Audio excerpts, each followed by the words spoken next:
Hey guys, my name is Lisa, and my husband Peter and I have been foster parents to a sibling group of 3 for almost 2 years, and I make weekly videos about foster care, so make sure to subscribe if you are not already. Today I wanted to talk to you about a topic that I've wanted to talk about for a while, and I know I've mentioned it here and there, and that is the idea of secondhand trauma for foster parents. And honestly, I don't really think it was even something that occurred to me before we were foster parents, and even like the first, I don't know, year, it really didn't, because you're just kind of like in the moment, like going through it. But after a while of just living in the stage of the unknowns, and with hearing lots of the kids like past history, like the more that you're with them, the more things come up, and you know, you're driving and just something random will come up as you pass something and it will trigger something. And so just the longer it goes, like the more you're just going to be exposed to. And so for foster parents, I think therapy is definitely something really good and really needed. So it's currently December, and since March of this year, when we were 15 months into the case, is when I really realized that, you know, I need a therapist. And so I started reaching out through our caseworker, because I had remembered, or like she brought it up one time, or I forget how it came, but one of her monthly meetings with us, she's like, well, you know, as foster parents, like you get like 10 free hours of counseling through DCS. And I was like, well, that's incredible. Like, let's like do that. And I was waiting for a referral, waiting. It wasn't like a high priority, so like I only checked in like every couple months. And then before you know it, it's like, okay, then I need to check with somebody else, our foster care specialist, which is an awesome role that Indiana has. So it's an extra layer of support for the foster parents, and someone that they can go to for general foster care questions, which helps alleviate some of the pressures for the caseworker who's just dealing with, like, you know, everything in the case. So then I forget when it was. I think, I don't know, September, I want to say, I finally reached out to the foster care specialist, because she was here to do her yearly check-in, and she comes once a year to, like, you know, go through the house, make sure it's all good.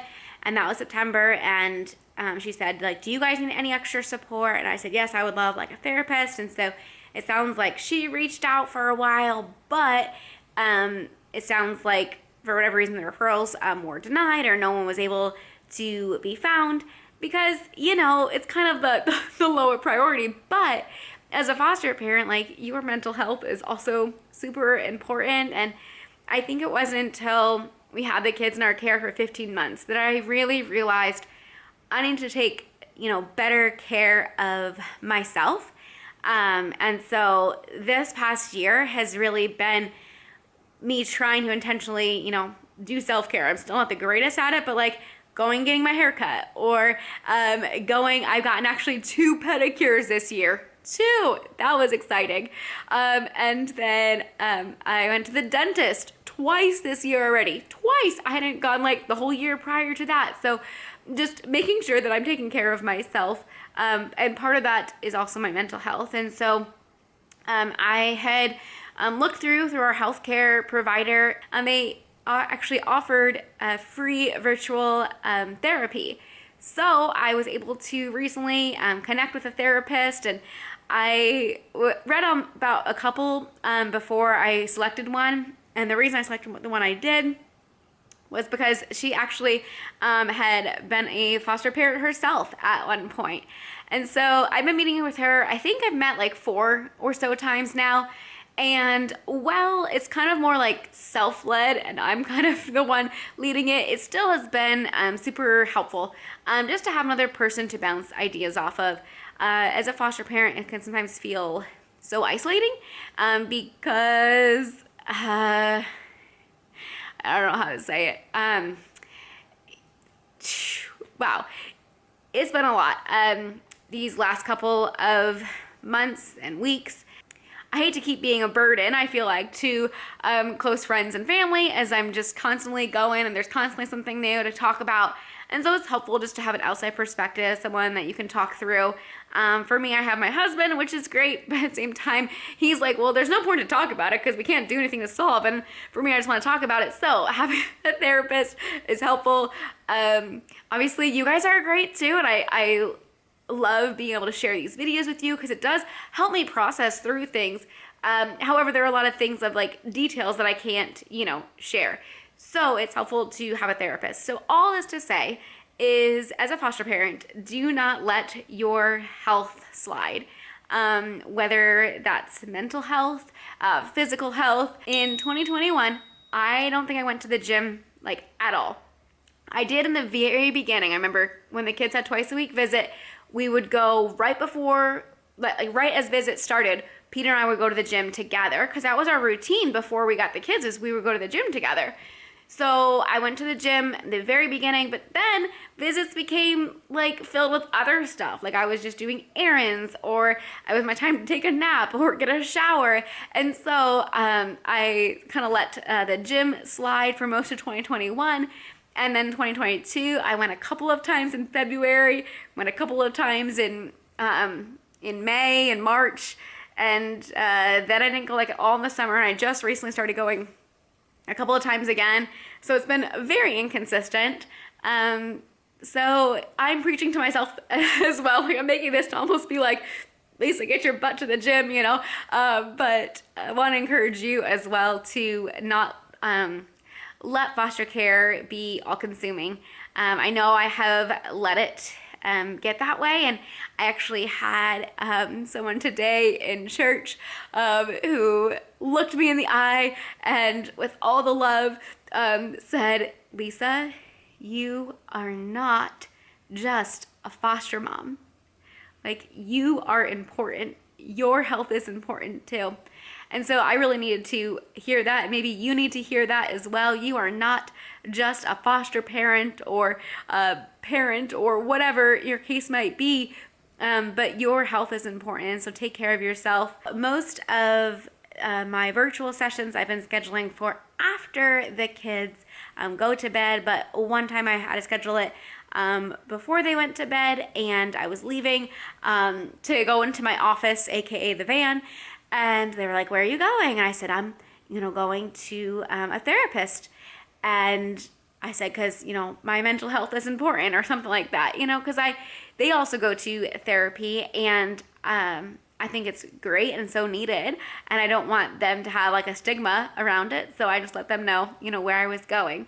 But I always love to share resources, and if you have kids in your home, what I'm about to share is an incredible resource. The middle, her therapist, has started going through this with her, and she showed it to me, and I loved it, so I just went on Amazon and got it. I'll leave a link in the description below. But it's I Know What to Do, and it has all these different emotions. I just want to flip through and show you a couple of these. All right, so it is a flip chart, and when you go here, it has all these different tabs. And so if there's a specific emotion that you want to learn more about, you can just go to. So say, okay, let's go to scared, and let's see what that is. It says scared is you're feeling fear, afraid, and then on the back side it says when I'm feeling scared, and then it gives you 5 different suggestions for each one of them, and it gives you a write-in as well. So let's see, if you're feeling happy, what can you do? You can smile, sing, dance, tell a friend, write about it. Maybe you're feeling frustrated. What can you do? You can talk to an adult. Don't give up. Take a break. Try again. And so it just gives you some suggestions. Oh, this one actually has 6 and a 7th run you can fill in. So super cool emotion chart. Just the other day, the middle, she was so excited to get this, and she was just flipping through, and she's like, I feel happy. And I was like, why? And she's like, because I see this guy, So it was just really cute. So definitely a good ways to help your kids talk about their emotions that they might be feeling.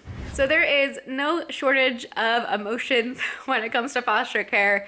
There is lots of joy, and I feel like my last couple of videos have been kind of a downer, and that's just kind of where I am at currently, and just where the stuff is, and I do want to share that with you. And a couple of people had commented like, oh my goodness, now I'm like scared to do foster care, or like I'm terrified. Like, I would never want my videos to do that, so I do apologize.